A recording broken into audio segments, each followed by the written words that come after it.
तो hey everyone, this is मुस्कान सागर, आपका बहुत बहुत स्वागत है आपके अपने प्लेटफॉर्म दैट इज एसआरबीएसई क्लासेस में। तो आप थंबनेल लेकर समझ चुके होंगे कि आज जो डिस्कशन होने वाला है वो किसका है, वो है आपका सेमेस्टर 4 के यूनिट 4 का। तो चलिए फिर स्टार्ट कर लेते हैं बिना देर करे हुए हमारी यूनिट 4, ठीक है, जिसका नाम है बच्चा, जिसका नाम है आईपीआर एंड ट्रेडिशनल नॉलेज।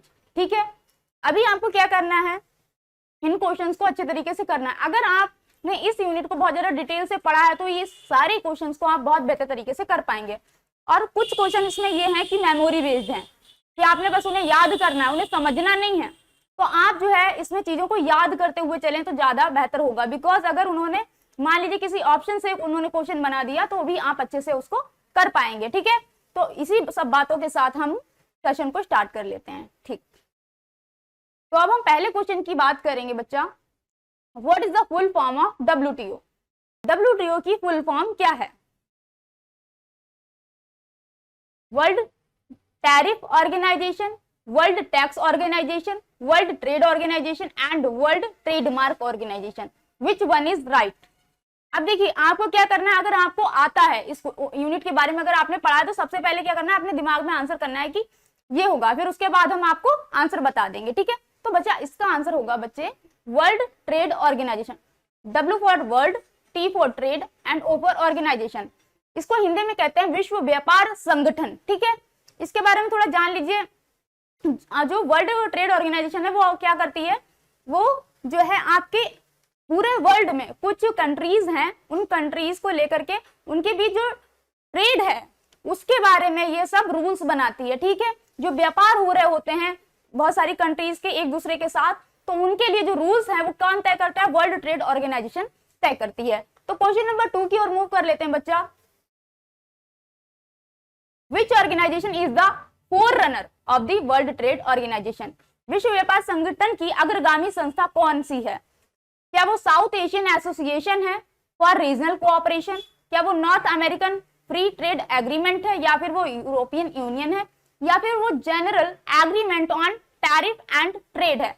अब देखिए इन चारों ऑप्शंस में से जो आपको सही लग रहा है पहले आप अपने दिमाग में सोचिए, अभी हम आपको इसका सही आंसर बताएंगे। क्वेश्चन नंबर 2, ठीक है, तो बच्चे इसका जो फोररनर जो है which organisation is the forerunner of the world trade organisation, जो फोररनर ऑर्गेनाइजेशन है वो कौन सी है हमारी, general agreement on tariff and trade. इसको हिंदी में कहते हैं व्यापार पर सामान्य समझौता, इसके बारे में बात करते हैं। ठीक है, क्वेश्चन नंबर 3 हमारा क्या कह रहा है, इन विच ईयर, कौन से साल में वर्ल्ड ट्रेड ऑर्गेनाइजेशन को स्टैब्लिश किया गया। किस साल में वर्ल्ड जो ट्रेड ऑर्गेनाइजेशन है WTO उसको स्टैब्लिश किया गया था? क्या वो 27 जुलाई 2007 को किया गया, यानी कि आप तो पैदा हो चुके होंगे, इसके बाद करा गया, या फिर 1 जनवरी 1995 इसमें किया गया, या फिर वो 15 सितंबर 1993 में किया गया, या फिर वो 1 जनवरी 1947 में किया गया। अभी आप सही आंसर को सोचें, अभी सही आंसर हम आपको बताते हैं। ठीक है, तो बच्चे इसका आंसर होगा 1 जनवरी 1995। वर्ल्ड ट्रेड ऑर्गेनाइजेशन जो था वो 1 जनवरी 1995 को स्टैब्लिश किया गया था।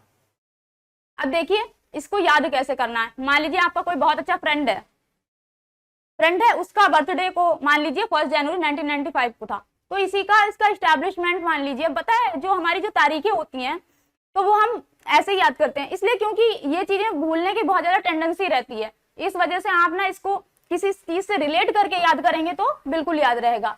अब क्वेश्चन नंबर 4 हमारा क्या कहना चाहता है, at the establishment of the world trade organisation how many countries were its member.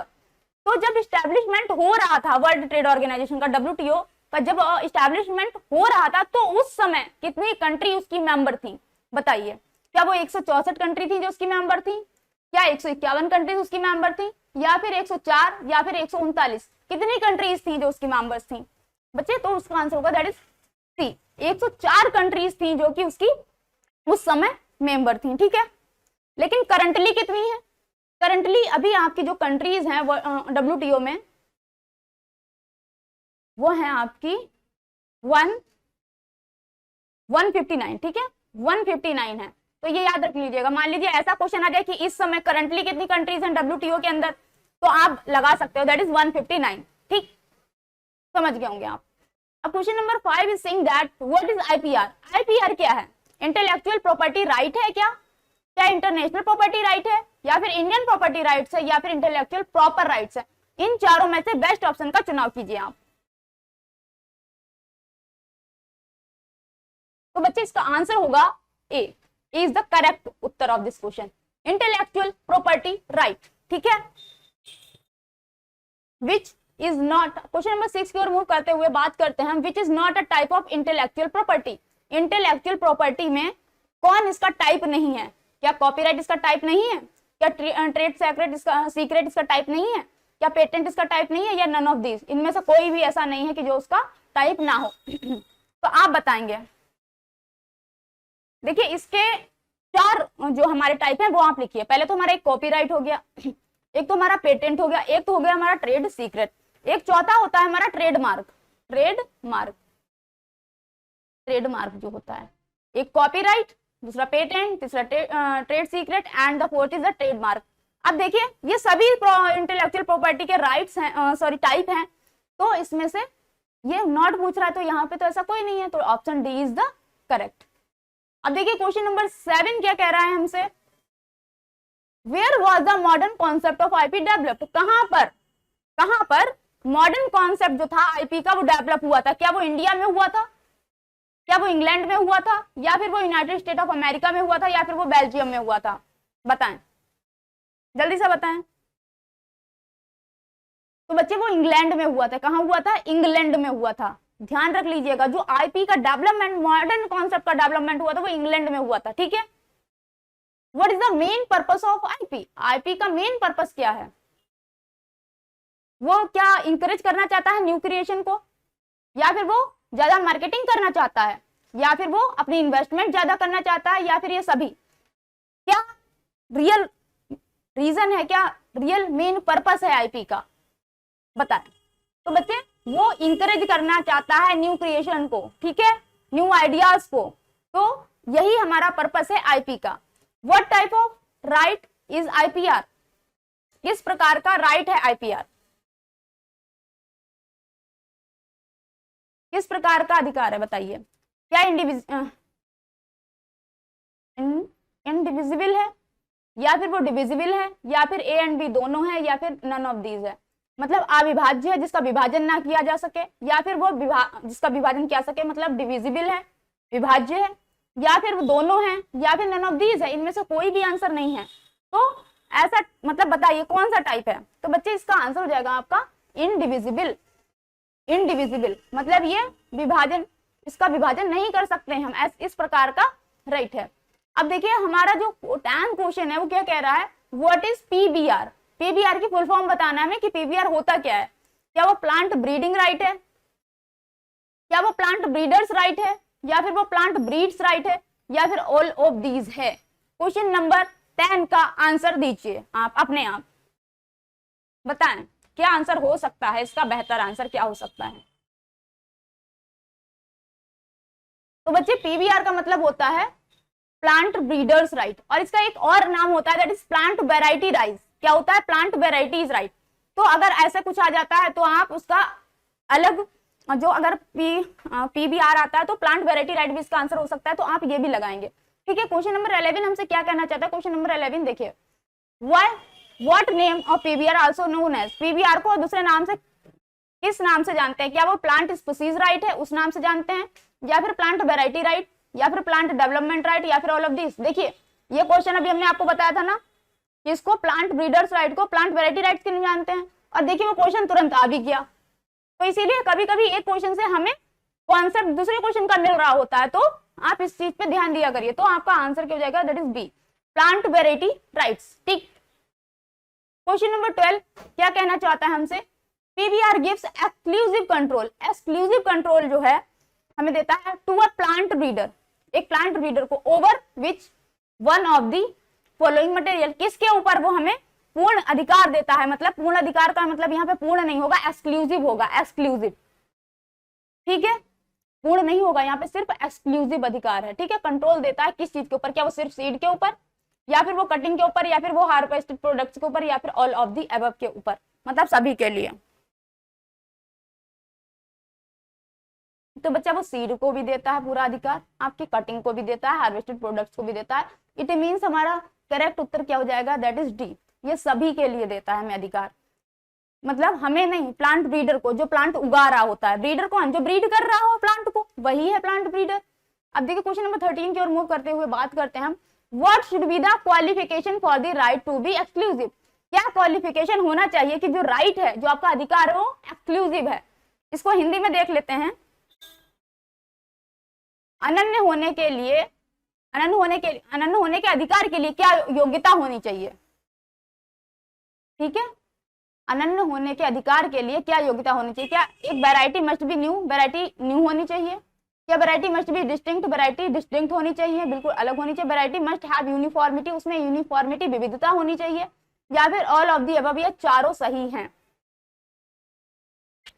देखिए ये चारों अगर हैं, मतलब ये तीनों अगर हैं, मतलब न्यू भी होनी चाहिए वैरायटी, और वो डिस्टिंक्ट भी होनी चाहिए, और उसमें यूनिफॉर्मिटी भी होनी चाहिए, एक रूपता भी होनी चाहिए। मतलब वेरिएशन है बट एक रूपता भी है, तो option D is the right, all of the above. When will be the variety new, हम कब कहेंगे कि वो वैरायटी न्यू है, कि no commercialisation for more than 1 year in the country of origin, मूल देश में 1 वर्ष से अधिक के लिए कोई व्यवसायीकरण नहीं हुआ हो उसका। No commercialisation for more than 6 month in the country of origin, मतलब उसका कोई कॉमर्शियलाइजेशन ना हुआ हो 6 महीने से अधिक के लिए। No commercialisation for more than 3 month, 3 month के लिए, उसकी जहां पे ओरिजिन हुई है जिस कंट्री में वहां। No commercialisation for more than 1 month, 1 month से भी ज्यादा। No commercialisation for more than 1 month in the country of origin, मूल देश से, मतलब आपकी जो कंट्री ऑफ ओरिजिन है उसके 1 महीने से अधिक के लिए कोई व्यवसायीकरण ना हुआ हो। ठीक है, तो ऑप्शन क्या हो जाएगा बच्चे, आपका ऑप्शन हो जाएगा that is 1, no commercialisation for more than 1 year in the country of origin. तो हम क्या कहेंगे, the variety is new. Question number 15 क्या कह रहा है, फॉलोइंग पर्सन या persons are entitled to apply for patent. कौन से इंसान है, कौन सा, मतलब बहुत सारे, मतलब यहाँ पे बात की गई है कि व्यक्ति या बहुत सारे व्यक्ति को हम इंटाइटल कर सकते हैं कि वो अप्लाई कर सकता है पेटेंट्स के लिए। ठीक है, पेटेंट के लिए अप्लाई कर सकता है, आवेदन कर सकता है। A person claiming to be first inventor of the invention, ऐसा पर्सन जो क्लेम कर रहा हो फर्स्ट इन्वेंटर होने का अपने इन्वेंशन के, जो उसने इन्वेंशन किया हो वो ये ऐसा क्लेम कर रहा है कि वो उसका फर्स्ट इन्वेंटर है, वो उसे पेटेंट कर सकता है। क्या फिर यह वो कर सकता है, लीगल रिप्रेजेंटेटिव, कोई इसका लीगल रिप्रेजेंटेटिव है of the first inventor of the invention if he deceased. देखिए आविष्कार के पहले आविष्कार कारक का कानूनी प्रतिनिधि, ठीक है, ऐसा होता है। देखिए कोई साइंटिस्ट होता है या फिर कुछ वो वर्क कर रहा होता है, तो वो मान लीजिए उसने किसी ऐसे इंसान को रख लिया जो इसके ये वाले पार्ट को देख रहा होगा पेटेंट वगैरह को लेने का। तो यहाँ पे ये बात कही गई है कि आविष्कार के पहले आविष्कारक का कानूनी प्रतिनिधि जो उसका प्रतिनिधित्व कर रहा होगा वो व्यक्ति के बारे में बात करी जा रही है, और उसकी इस समय क्या हो चुकी है, मृत्यु हो चुकी है। पहले, इससे पहले क्या कर रहा था, वो इसका प्रतिनिधित्व कर रहा था, किस चीज का, जो अभी ये इन्वेंशन कर रहा है व्यक्ति, उससे पहले वो क्या कर रहा था, इसका जो था प्रतिनिधित्व कर रहा था, लेकिन अभी वो मर चुका है, तो अब ये वाला व्यक्ति कर रहा है। तो यहाँ पर इसकी बात करी जा रही है। Any person who is assigned of the first inventor of the invention, कोई भी व्यक्ति जो आविष्कार के पहले आविष्कारक की समनुदेशिती है, या फिर ऑल ऑफ द अबव। इस चारों में से कौन सा आंसर सही लगता है, आपको बताएं। तो बच्चे ये सभी लोग जो हैं, इन तीनों लोगों की बात हम कर रहे हैं, ये सभी लोग आवेदन कर सकते हैं पेटेंट के लिए। Every application for a patent shall be for invention only. तो आप इसको हिंदी में भी जान लिए, पेटेंट के लिए प्रत्येक आवेदन केवल आविष्कार के लिए होना। क्या वो 2 है, क्या वो 4 है, या फिर वो 1 है, या फिर वो 3 है, बताइए।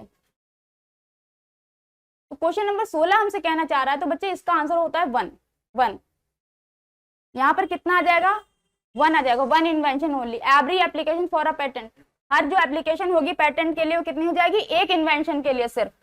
How long is a patent valid in India, जो पेटेंट कोई व्यक्ति लेता है तो वो कितने लंबे समय तक उसके पास रहता है, क्या वो 30 साल के लिए, 20 साल के लिए, 60 साल के लिए, या फिर वो 40 साल के लिए।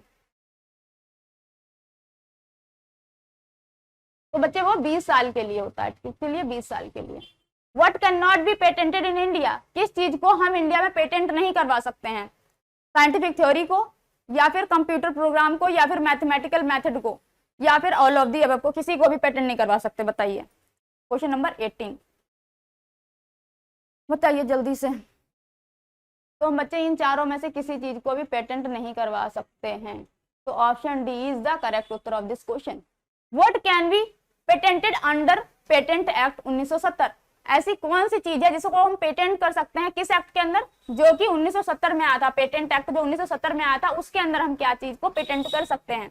क्या वो एक प्लेइंग अ गेम, या फिर एक इन्वेंशन को, या फिर एक स्कीम को, या फिर एक एस्थेटिक क्रिएशन को? ठीक है, तो बच्चे जो 1970 में हमारा पेटेंट एक्ट आया था, उसमें हम एक इन्वेंशन को क्या कर सकते हैं? पेटेंट कर सकते हैं। ठीक है, अब क्वेश्चन नंबर 20 हमसे क्या कहना चाहता है?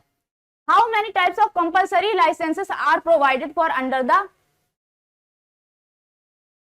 The Indian patent act. ठीक है, how many type of compulsory licences, कितने टाइप के कंपल्सरी लाइसेंसेस प्रोवाइड कराए जाएं इंडियन के पेटेंट एक्ट में? कितने टाइप के लाइसेंसेस प्रोवाइड करवाए जाते हैं, कंपल्सरी हैं जो कि? क्या वो 2 हैं, क्या वो 4 हैं, क्या वो 1 है, या फिर वो 3 है? बताएं आप।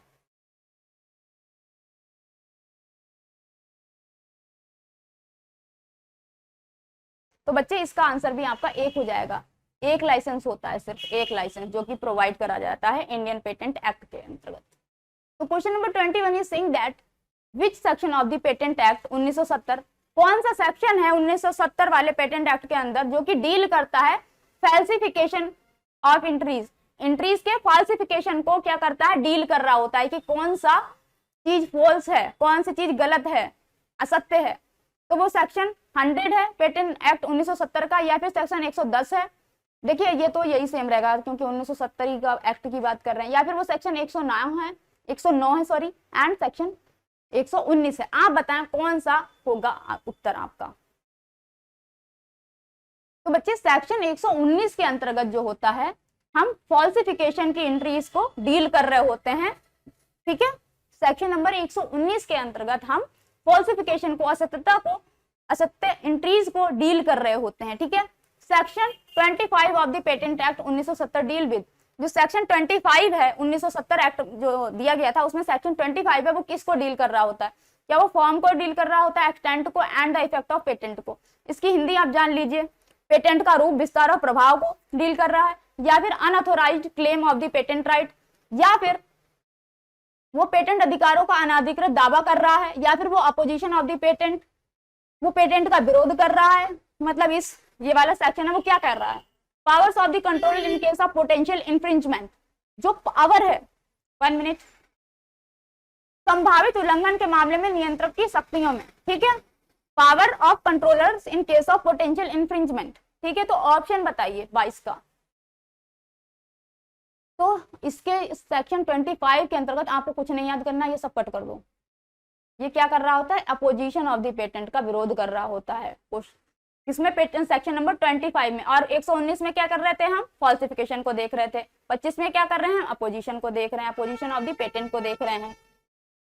हाँ, तो अब हम बात करेंगे क्वेश्चन नंबर 23 के बारे में। क्वेश्चन नंबर 23 हमसे क्या कह रहा है? Which of the following statement is incorrect. अब फिर से इनकरेक्ट आ गया, देखिए फिर से इनकरेक्ट आ गया, फिर से गोला करेंगे हम। अब देखिए कोई ऑप्शन ए को हम पढ़ लेते हैं। Traditional knowledge is the distinctly associated with an indigenous or the local community which preserve and transmit it from generation to generation. जो ट्रेडिशनल नॉलेज है वो क्या है? डिस्टिंक्टली एसोसिएटेड, वो एसोसिएटेड है किसके साथ? इंडिजिनसली और लोकल कम्युनिटी, मतलब लोकल कम्युनिटी के साथ एसोसिएटेड है। And which preserve and transmit, वही लोग इसे क्या कर रहे हैं? प्रिजर्व कर रहे हैं और ट्रांसमिट कर रहे हैं जनरेशन से जनरेशन के लिए।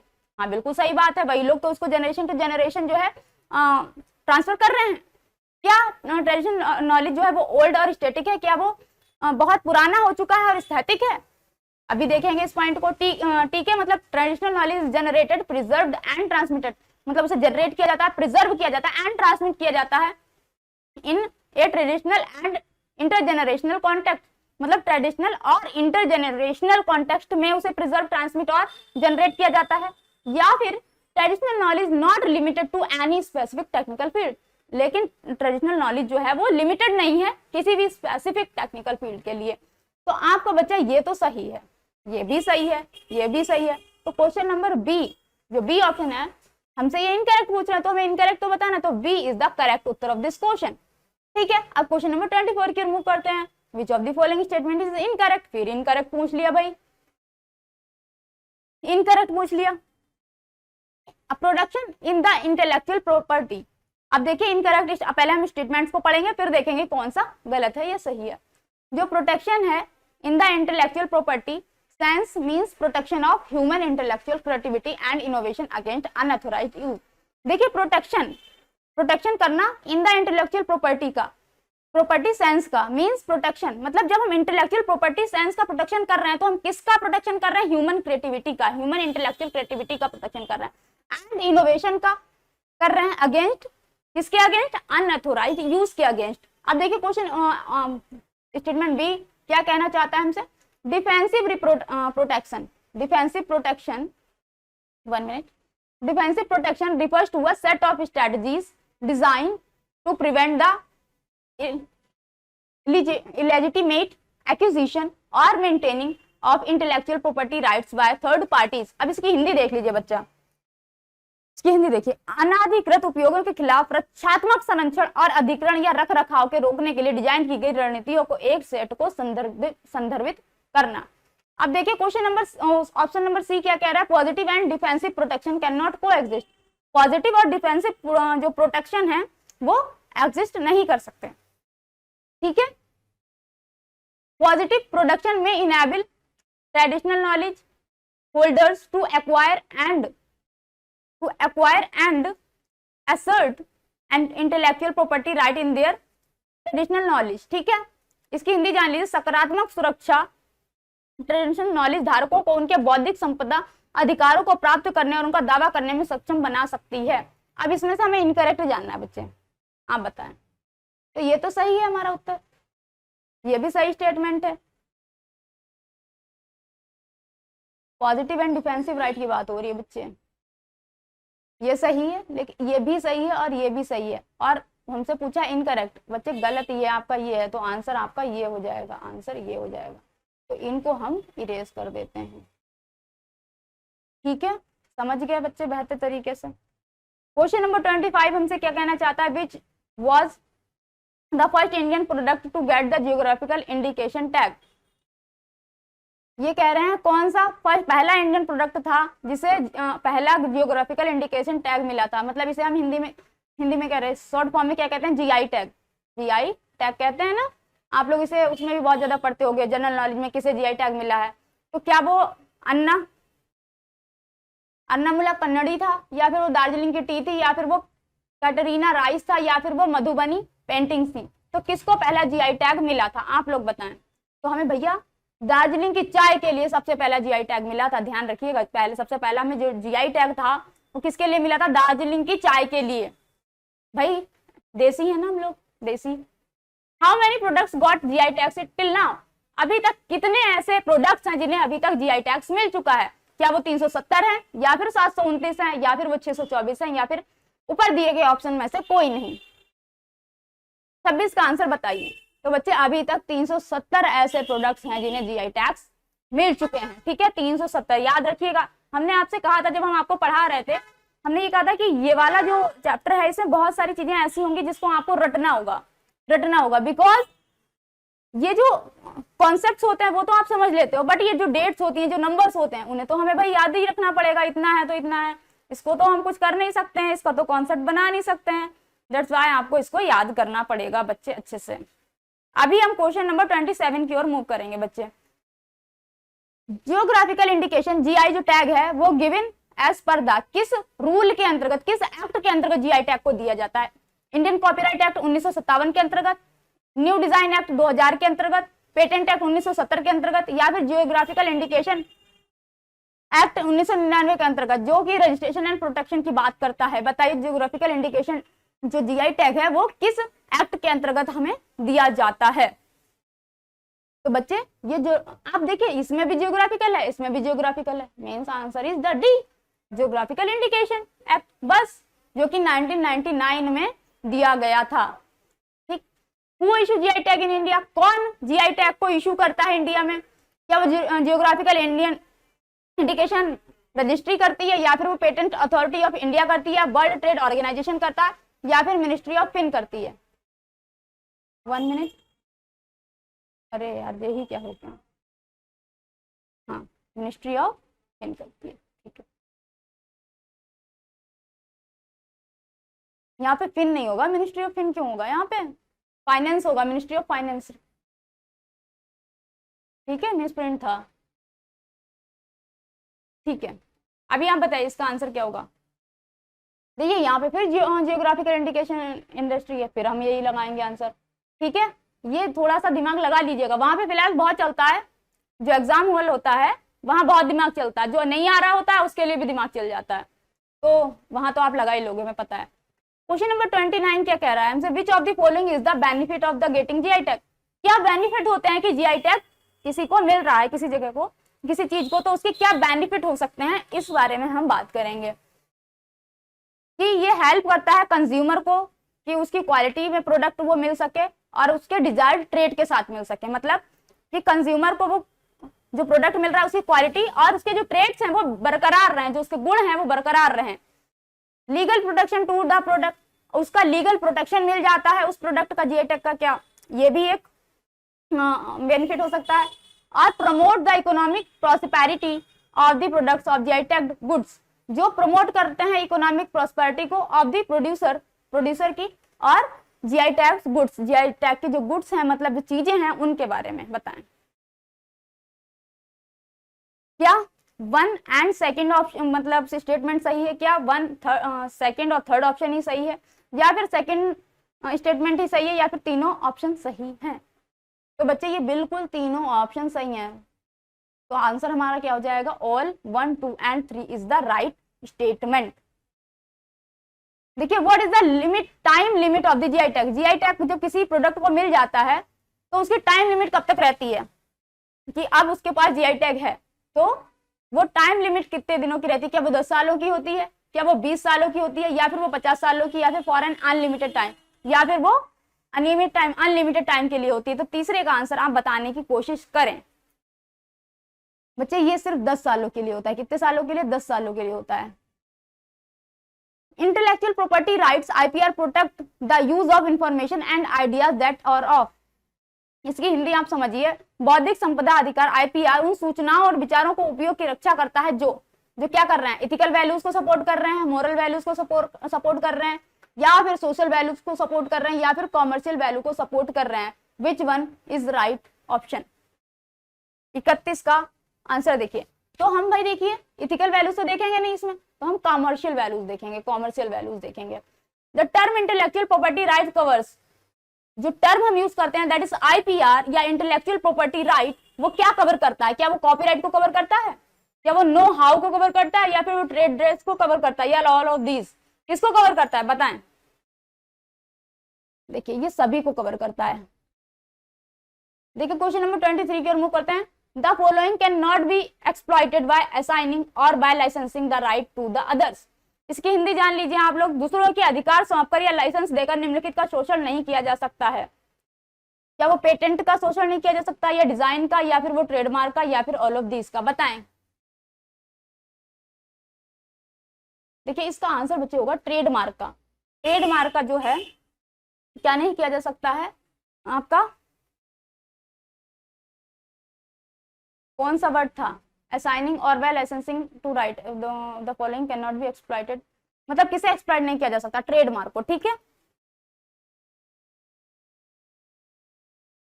The following can be patented, किसे हम पेटेंट कर सकते हैं? मशीन को, प्रोसेस को, कंपोजिशन ऑफ मैटर को, या फिर सभी को पेटेंट कर सकते हैं? बताइए इन चारों में से किस चीज को हम पेटेंट कर सकते हैं?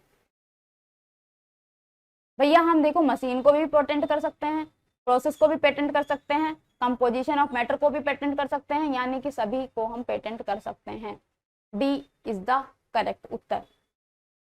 ये देखिए कुछ स्टेटमेंट लिखा हुआ क्वेश्चन नंबर 35 में, द क्वाइड प्रो क्यू, इसमें जो ये 3 है क्वाइड प्रो क्यू यू ओ, इसमें क्यू यू ओ है वो किसके लिए स्टैंड कर रहा है? क्या वो knowledge, Q for knowledge, you for, तो यहाँ पे दिया ही नहीं गया, डिस्क्लोज टू द पब्लिक, इसके लिए रिप्रेजेंट कर रहा है, ये रिप्रेजेंट कर रहा है, या फिर monopoly granted for the term of the patent, इसको रिप्रेजेंट कर रहा है, या फिर exclusive privilege of making, selling and using the invention, इसको बता रहा है, या फिर किसी को भी नहीं बता रहा है। 35 का बताइए आंसर। तो बच्चे ये मोनोपोली को बता रहा है, monopoly granted for the term of the patent. ठीक है, अब 36 की बात करते हैं। ट्रेडमार्क क्या है? ट्रेडमार्क इज रिप्रेजेंटेड ग्राफिकली, इसे हम ग्राफिकली रिप्रेजेंट करते हैं। इज कैपेबल ऑफ डिस्टिंग्विशिंग, ये फिर ये कैपेबल होता है डिस्टिंग्विश करने के लिए the goods of services and, जो वस्तुएं हैं उनकी डिस्टिंग्विश द गुड्स, मतलब वस्तुओं को डिस्टिंग्विश करने के लिए, या फिर service of the one person, service जो किसी पर्सन की सर्विसेज हैं उसको डिस्टिंग्विश कर सकता है from those of the others, दूसरों से। May indicator shape of the goods or combination of colours, इसकी हिंदी देख लीजिए आप, इसकी हिंदी आप देख लीजिए। May include shapes of good combination of colours, मतलब इन्हें वस्तुओं को आकार या रंगों का संयोजन शामिल हो सकता है, या फिर ये सभी। ट्रेडमार्क में क्या क्या आ सकता है? तो बच्चा ये इसमें सब कुछ आ सकता है, सब कुछ ही आ सकता है। Symbol of Maharaja of air India, जो महाराजा है, symbol of Maharaja of air India है, उसका क्या है सिंबल, क्या है? Copyright, patent, trademark, all of these, बताइए। तो बच्चे वो ट्रेडमार्क है, क्या है? ट्रेडमार्क। क्वेश्चन नंबर 38 की बात करें। In India the literary work is protected until, ठीक है, भारत में साहित्यिक कृतियां रक्षित हैं जब तक, life time of the author, जब तक ऑथर जिंदा रहेगा। 25 25 years after the death of author, जब तक ऑथर जब मतलब उसकी डेथ हो जाती है उसके 25 ईयर्स के बाद तक रहेगा प्रोटेक्टेड, या फिर जब ऑथर मरता है उसके 40 साल के बाद तक, या फिर जब ऑथर मरता है मतलब उनकी मृत्यु होती है उनके 60 साल के बाद तक। अभी आप बताएं कब तक होता है? 38 का आंसर बताएं। तो बच्चे इसका जब तक ऑथर जो होती है उनकी मृत्यु होने के 60 साल बाद तक भी ये प्रोटेक्टेड रहता है। Design does not include, design किस चीज को इंक्लूड नहीं करते? फीचर ऑफ शेप, शेप के फीचर को, कंपोजिशन ऑफ लाइंस और कलर, लाइन और जो लाइंस और कलर की कंपोजिशन को इंक्लूड नहीं करते हैं, या फिर mode of principal of construction, जो मोड है या फिर जो प्रिंसिपल ऑफ कंस्ट्रक्शन है उसको, या फिर नन ऑफ दी एबव, या फिर इनमें से किसी को नहीं। 39 का उत्तर बताएं आप।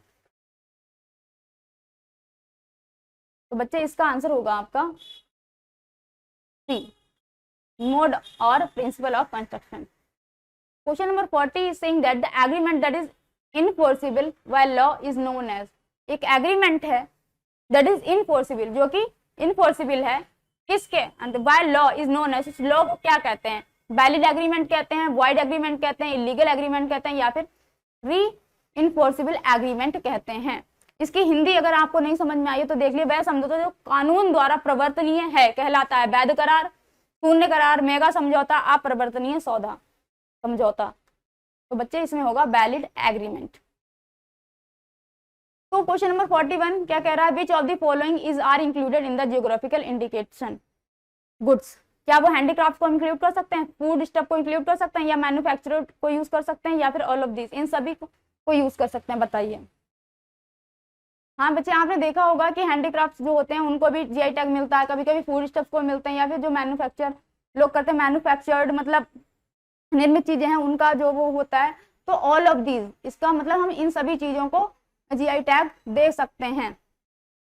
What type of right is IPR, IPR किस प्रकार का राइट है? अंडर पीपीवी और एफआर एक्ट 2001 के अंतर्गत, क्या वो सिंगल राइट है, या ड्यूअल राइट है, या फिर ट्रिपल राइट है, या फिर जो तीनों है? तो बच्चे ये हमारा क्या है? ड्यूअल राइट है, ड्यूअल राइट है। What is the dual right under the PPP? अब देखिए ड्यूअल राइट आंसर, अब यहाँ पे ड्यूअल राइट होता क्या है ये भी पता चलेगा। 2001 इस एक्ट के according, one is for the variety and other is for the denomination, एक वेराइटी के लिए और दूसरा क्या है? डिनोमिनेशन के लिए। क्या है? डिनोमिनेशन के लिए। वन इज फॉर वेराइटी, पहला तो वेराइटी के लिए है और दूसरा ब्रीडर के लिए है। पहला वेराइटी के लिए, दूसरा फार्मर के लिए, किसान के लिए। पहला फार्मर के लिए, दूसरा ब्रीडर के लिए। बताएं क्वेश्चन नंबर 43 का आंसर। तो बच्चे पहला तो हमारा वेराइटी के लिए होता है ड्यूअल राइट में, मतलब पहला जो राइट होता है वो वेराइटी के लिए होता है और दूसरा राइट वो होता है हमारा डिनोमिनेशन के लिए होता है। What is EDV? ईडीवी क्या है? देखिए, हाँ, ईडीवी क्या है? essentially designed varieties, essentially developed varieties, essentially derived varieties या none of these। तो भैया इसका आंसर होगा essentially developed varieties। Period of protection under section 5 of the seeds act, जो सीड एक्ट था जो कि 1956 में पास हुआ था, उसमें हम क्या करते देखते हैं कि किस किस का प्रोटेक्शन पीरियड क्या था। फील्ड क्रॉप का कितना था? 15 साल था। ट्रीज और वाइन्स का कितना था? 18 साल था। नोटिफाइड वेराइटीज का कितना था? 15 साल था। अब ये बताइए कौन से जो तीनों स्टेटमेंट हैं कौन कितने ट्रू हैं? क्या एक ही ट्रू है, क्या फिर दो ट्रू हैं, या तीनों ट्रू हैं, या फिर ऑल आर ट्रू? बताइए, भी आप बताइए, जल्दी से बताइए। ये थोड़ा सा बोरिंग सा चैप्टर नहीं है? बताइए, बोरिंग सा चैप्टर, सब कुछ याद करने वाला टाइप्स। लेकिन अगर आपको ये चीज आ गई ना तो आगे आप जब पीएचडी वगैरह करोगे ना उसके लिए बहुत अच्छा रहेगा। देखिए, तो भैया इसमें सभी सत्य हैं, चाहे इसे लगा लो चाहे इसे लगा लो, तीन ही तो स्टेटमेंट हैं, तो ये सभी सत्य हैं। What is the seed sovereignty? Seed की सोवरेनिटी क्या है? संप्रभुता क्या है सीड की? The right to breed and exchange diverse open source seed. इसकी हिंदी देखिए, विभिन्न खुले स्रोत वाले बीजों का प्रजनन का विनियमन का अधिकार। The right to breed and sell, मतलब एक ऐसा अधिकार जो जिसमें ब्रीड और sell. Diverse open source seed, मतलब विभिन्न खुले स्रोत वाले बीजों का प्रजनन और बिक्री करने का अधिकार। The right to breed and store diverse open source seed, मतलब विविध खुले स्रोत वाले बीजों के प्रजनन और भंडारण का अधिकार, या फिर नन ऑफ द अबव, या फिर कोई नहीं। तो बच्चे इसका सही आंसर क्या होता है सोवर्निटी का, सीड सोवर्निटी का? Breed and exchange diverse open source seed. ठीक है। हु इज फार्मर, हम किसान किसे कहते हैं? फार्मर किसे कह सकते हैं? Who cultivated crop by cultivating the land himself, एक ऐसा व्यक्ति जो खुद भूमि को खेती करके फसलों की खेती करता है। Who cultivate crops by directly supervising the cultivation, एक ऐसा व्यक्ति जो सीधे खेती को देख कर करके फसलों की खेती करता है। या फिर एक ऐसा व्यक्ति who adds value to wild species और लोकल वेराइटीज, जो कि वैल्यू ऐड कर रहा है वाइल्ड स्पीसीज में भी और लोकल वेराइटीज में भी, through selection and identify their useful property. वो मतलब सिलेक्शन करके कर रहा है, selection and identifying their useful property, मतलब वो ऐसी क्रॉप या ऐसी वेराइटी को यूज कर रहा है जिसकी जो प्रॉपर्टीज हैं वो यूजफुल हैं। या फिर ये सभी, मतलब ये सभी को कंसिडर करके चलें कि ये किसान ये सभी कर सकता है। तो भैया ये किसान जो जी हैं सब कुछ करते हैं, जो हमारे फार्मर्स हैं सब कुछ करते हैं। What is the territorial jurisdiction of the patent act 1970? जो टेरिटोरियल ज्यूरिडिक्शन था उस एक्ट के अंतर्गत हमें बात करनी है, तो वो टेरिटोरियल ज्यूरिडिक्शन बतानी है हमें। The it extend to whole of India except for the state of Jammu and Kashmir, ये जम्मू और कश्मीर राज्य को छोड़कर पूरे भारत में फैला हुआ है। It extend to whole of India, ये एक्सटेंड मतलब पूरे भारत में फैला हुआ है टेरिटोरियल ज्यूरिडिक्शन। या फिर it extend to the whole of Indian except the union territories and the state of the Jammu and Kashmir, या फिर ये केंद्र शासित प्रदेशों और जम्मू कश्मीर राज्य को छोड़कर पूरे भारत में फैला हुआ है, मतलब जो हमारी यूनियन टेरिटरीज हैं और जम्मू कश्मीर इन दोनों को छोड़ दिया जाए फिर पूरे भारत में फैला हुआ है। या फिर extended to whole of India, ये पूरे इंडिया में फैला हुआ है। And members of the world intellectual property organisation, ये पूरे भारत और विश्व बौद्धिक संपदा संगठन के सदस्यों तक फैला हुआ है, मतलब जो हमारे आईपीआर वाले सदस्य हैं उन तक भी फैला हुआ है। तो इसका आंसर बच्चे बताएं भैया, ये पूरे भारत में फैला हुआ है। It extend to whole of India, पूरे भारत में फैला हुआ है। क्वेश्चन नंबर 49 क्या कहना चाहता है हमसे? इन रिलेशन, मतलब इसमें हमें कुछ भरना है, ये जो हमारी खाली स्थान दिया गया हुआ है तो हमें इसे भरना है। In relation to an invention means that the invention is the capable of being made और यूज्ड इन एन इंडस्ट्री। बच्चे इसकी हिंदी देख लीजिए। उद्योग एक आविष्कार के संबंध में, इसका मतलब है कि आविष्कार किसी में बनाया उपयोग करने में सक्षम है। तो या फिर इसका आंसर पेटेंट हो सकता है, या फिर एक्सक्लूसिव लाइसेंस हो सकता है, या फिर कैपेबल ऑफ इंडस्ट्रियल एप्लीकेशन हो सकता है, या फिर इंटरनेशनल एप्लीकेंट हो सकता है। बताइए विच वन इज द करेक्ट? ठीक, तो बच्चे इसका बी आंसर होगा। क्या होगा? बी आंसर होगा। Which form can be used for requesting early publication of A patent? तो इसकी हिंदी देख लीजिए। पेटेंट के शीघ्र प्रकाशन का अनुरोध करने के लिए किस प्रपत्र का उपयोग किया जाता है? मतलब जो पेटेंट जो होता है उसकी जब हम रिक्वेस्ट कर रहे होते हैं तब हमें ऐसे कौन सा जो मतलब वो होता है प्रपत्र, उसका कैसे जो फॉर्म का यूज करते हैं, हम क्या फॉर्म 2 का यूज करते हैं या फॉर्म 9 का यूज करते हैं, फॉर्म 1 और 2 दोनों का यूज करते हैं या फिर फॉर्म 5 का यूज करते हैं। तो बच्चे जब हम कहते हैं कि हमारा जो पेटेंट है वो जल्दी पब्लिश हो जाए तो हम फॉर्म 1 और 2 का यूज करते हैं ताकि हमारा पेटेंट जो है वो जल्दी पब्लिश हो जाए। तो इसका 50 का ऑप्शन बी है। अब बच्चे इसी के साथ जो होते हैं हमारे एमसीक्यूज जो हमारे यूनिट 4 के यहीं पे कंप्लीट होते हैं। लेकिन एक बात आप याद रखिए, ये थोड़ी सी बोरिंग यूनिट है, तो बहुत सारी चीजें लर्न करने को, याद करने को, कॉन्सेप्ट बहुत कम है। तो बच्चे आप क्या करिए, इन चीजों को याद करिए। बहुत सी चीजें ऐसी हैं जो कभी जिंदगी में नहीं पढ़ी हैं, लेकिन अगर आप पढ़ोगे तो आगे काम में ही आएंगी। क्यों? अब देखिए यहीं पे अपनी क्लास को कंक्लूड करते हैं और आप लोग जो है पढ़ते रहिए। थैंक यू बच्चा, thank you and keep learning. Bye.